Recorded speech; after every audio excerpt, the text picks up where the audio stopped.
Right then, Track World Champs 2017. So before we begin, let's just remind ourselves what track is all about. Look at this, these bikes get ridden hard. Slam. This weekend was full of crashes. Canadian rider goes down the collarbone, head hits the deck. Rider in yellow, look, unclipping. Good reactions. If she didn't unclip, that's a collarbone. Canadian rider, head bang on the deck. Yeah, these bikes get a hard time. This is Ian Dyer, head GB coach, really young squad. Andy Tennant there is probably the oldest one. For GB, it's all about the Olympic cycle. We don't really care too much about World Champs and World Cup races.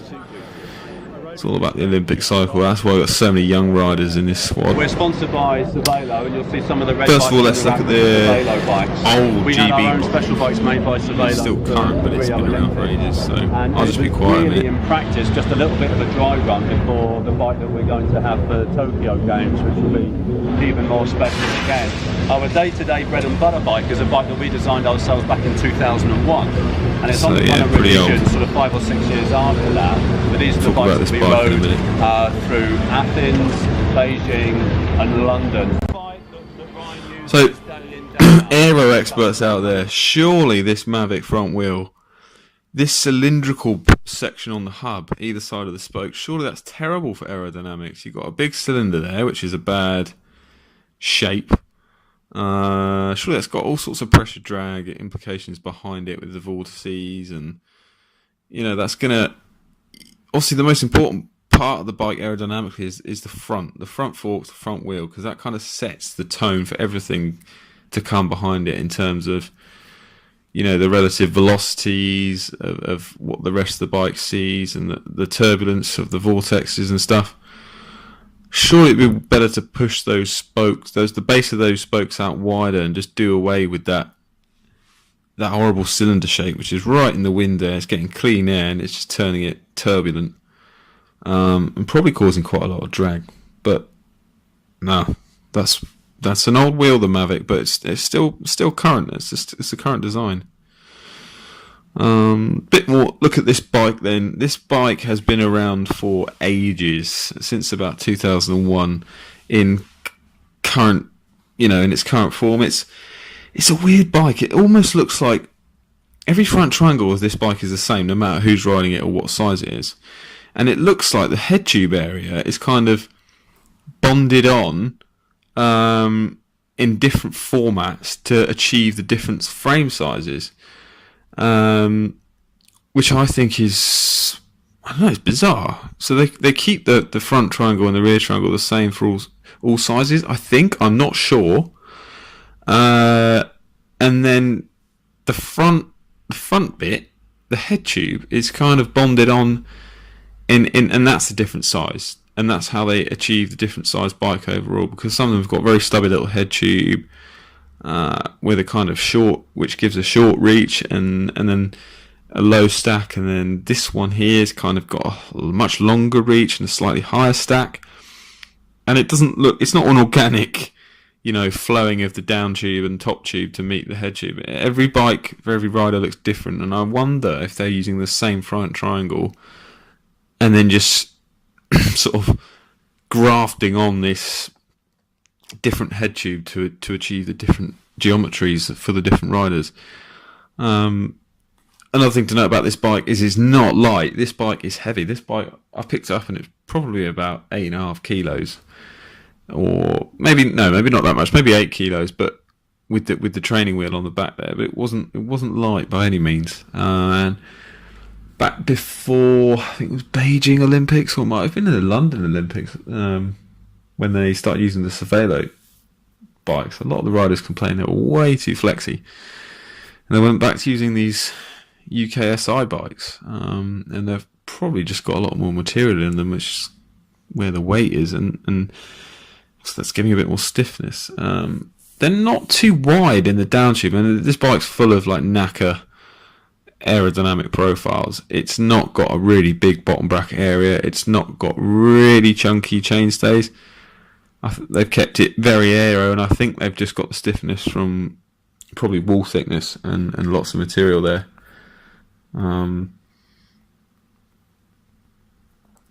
So what else we got? Another thing about the UK bike that is slightly bizarre. I mean, these bikes are all about, as I said, stiffness and aero.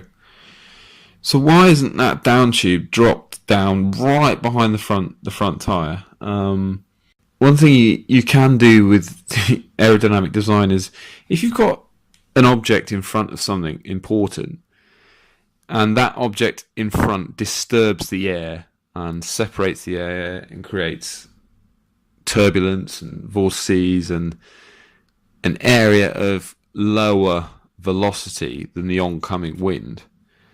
One technique you can do is hide things that are behind it in that kind of velocity depression, if you like, so they see less relative velocity and experience less drag. And we see this on some road bikes, and road time trial bikes, is that the down tube is right up against the front wheel, because the front wheel creates a lot of dirty air behind it. It's beneficial to get everything you can as close up against that front wheel to reduce the velocity those parts are seeing, and therefore reduce the drag.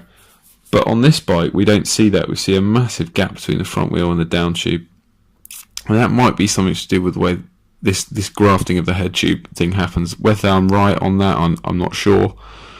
But if you go and look at a picture of a Cervelo S5 or a Specialized or an S-Works Venge, and you'll see what I'm talking about. That down tube is right up against the back of the front tyre to get it right into that depression to reduce the drag on the down tube. So this is Kian Amadi, absolute machine. Used to be a sprinter. A couple of years ago they changed into an endurance event rider, so Pursuit and Pursuit now.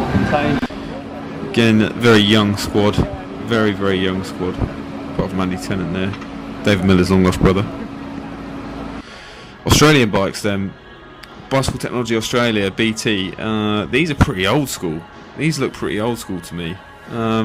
Gaping gap there between the tyre and the seat tube. Obviously that can be adjusted with chain length.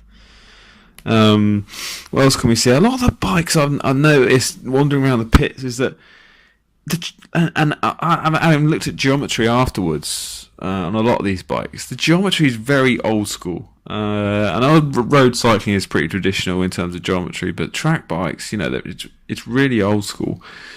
And what do I mean? I don't mean old school. I mean it hasn't been changed for a long time, and it doesn't follow the trends that you see in other types of cycling, like road and time trial on the road. And a lot of the riders, particularly the sprinters, you'd think, on the road, okay, what pros do you know that don't slam their stem? They almost all slam their stems. But on the track, I noticed that a lot of the riders, like on this bike here, have got quite a few spaces on top of that top bearing. And that's really not ideal. You want the stem to be right on top of that top bearing, because any spaces, it's just unsupported length, and it's not going to give as stiff a feel as it really should do. For the stiffest front end, you don't want to be running any spaces at all. And I just wonder if these track bikes really just need a bit of an update on the geometry, because almost all riders I saw had spaces underneath the stem, and that's not really ideal. And track is like, you really need the stiffness. A track bike, you need stiffness, you need aerodynamics. Weight, that's kind of the third tier. Top two tiers, stiffness, aerodynamics. And I don't know, like looking at the geometry of some of these bikes afterwards, and track bikes in general, they're very long and they're very low, and low to like a whole nother level of what you get on a race bike, on a road race bike. Let's take something like Specialized tarmac, S-Works tarmac, something like that. People think that's a low front end, but if you look at, I don't know, any track bike, like Cinelli, Cannondale, Cervelo, and you look at the stack or the head tube length on those bikes, and it's a completely another game. It's like they're tiny head tubes, and then but why? Because then you have to go and stick spaces underneath it. It just kind of ruins it for me. But there we go. bizarre. These Mavic Cometes on some of the Australian bikes. These are pretty wide actually. It's quite a surprise. Quite wide tyres. These were almost probably 25s. I don't know if these Cometes are the new ones. But something I did ask the GB coaches about is, has the kind of recent trend for wider tyres that we're seeing on the road come over to track?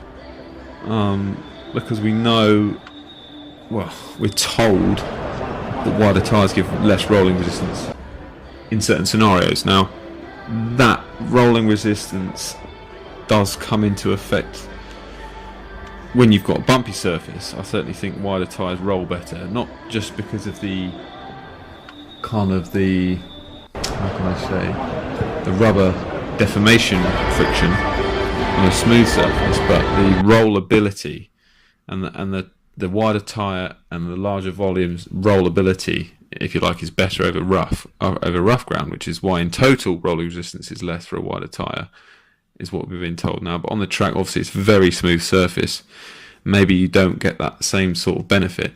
And I asked the GB coaches, have you tried the wider tyre to get this the sort of shorter and wider contact patch? And they basically told me, look, if you think of it, we've tried it, and I kind of believed them. And they're sticking with, on the whole, like 22 or 23 mil tubs. And not many bikes in there were on 25 mil tyres. So maybe it's more of a benefit for the road with the rougher surfaces. And if you've got a really smooth surface like a velodrome, then a smaller tyre is possible, apparently. But they did say, trust me, we've tried it and we've got the best thing we can at the moment. So there we go. So these Kiwi wheels on the Kiwi bikes, then Southern Spars. It took me a while to figure out where I'd heard that name before. Actually, Southern Spars, and I realised I used to be really interested in sailing and Grand Prix yachts and stuff like that, and I used to follow that quite a lot. And I realised that Southern Spars are actually a company that make rigging and masts for racing yachts, and they are making these wheels exclusively for the Kiwis, the New Zealand team. And one thing that really stood out to me with these wheels is they're so wide, and not just talking about the width of the tub where they meet the tub. I'm talking about the kind of, they've got like a really weird bowl shape to them, and they're very, very, very wide and very curved, and they must be really, really stiff laterally from that width. And I thought that was quite interesting, because a lot of the track wheels I was looking at, particularly the Mavic disc wheels, is they're very straight at the back. They're not very wide. They're kind of up and down, and they leave a lot of space, at the dropout for the sprocket. And on the other side, on the non-dry side, there's kind of like nothing. There's just like a bit of, again, like cylindrical hub. And I think, well, why don't they push that disc, those sides of that disc out to create more stiffness? And the Southern Spars wheel is one of the only wheels I saw that did that and took advantage of that. I thought that was quite interesting, and obviously they're the only team using those, the New Zealand team. It's the GB Team Pursuit squad smashing it around in about no seconds. Pinarellos. Now that, I think these are some of the cleanest looking track bikes, these pursuit bikes, these Pinarellos. I don't like the road bikes. Vision Wheels, it's a Taiwanese company, part of FSA. FSA is not Italian, it's a Taiwanese company. Don't let anyone tell you it's Italian. But yeah, I really like these Pinarellos. Really clean. Actually, the cleanest looking bike in there, I think. Really smart. But yeah, don't like the road bikes. Use the Belgians. Hot dogs and beer, just behind the barrier there. Serious animals, the Belgians. A really strong squad. Back to the Kiwi bikes again. Looking at the bottom bracket, not making use of the full width they're allowed. Why don't they use a press fit bottom bracket for a track bike? Push the BB width out, push that monocoque shell out. So why did you even get it for stiffness? I don't know why they've gone for an external bottom bracket there. Hong Kong team, really, really strong squad considering the population of Hong Kong. Now this is interesting. This is a 63 tooth chainring on a British bike. Now, power meter there, SRM. Basically, everyone was using the SRM power meter. You might think 63. I mean, this was like dinner plate. This is huge. You might think, how the hell did they ever? I mean, even the top sprinters, how did they get on top of that gear? Well, don't be fooled. This has actually got quite a large sprocket on the back. I can't remember how many teeth it was on the back. But yeah, it's a bigger chainring, but they're going for a bigger sprocket at the back as well. And they're kind of trying to match those diameters a bit better. Theory being that if you can put the chain round less of a bend at the rear or at the front, there's less friction, because those links have a smaller angle to straighten out into. So I see a really marginal gain, and it can be tested on like a dyno rig, but the GB team, pretty much the only team I saw going for these extra large chain rings and sprockets. No one else was really taking it on, really. A couple of sprint monsters here.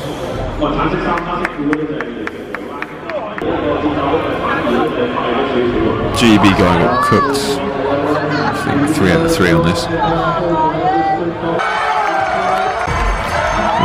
This is the men's points race, and the French rider and the Kiwi ganged up hard on poor old Torres of Spain, who was leading the Omnium going into this. Poor guy, didn't have the legs for it. Ganged up on by the French and the Kiwi.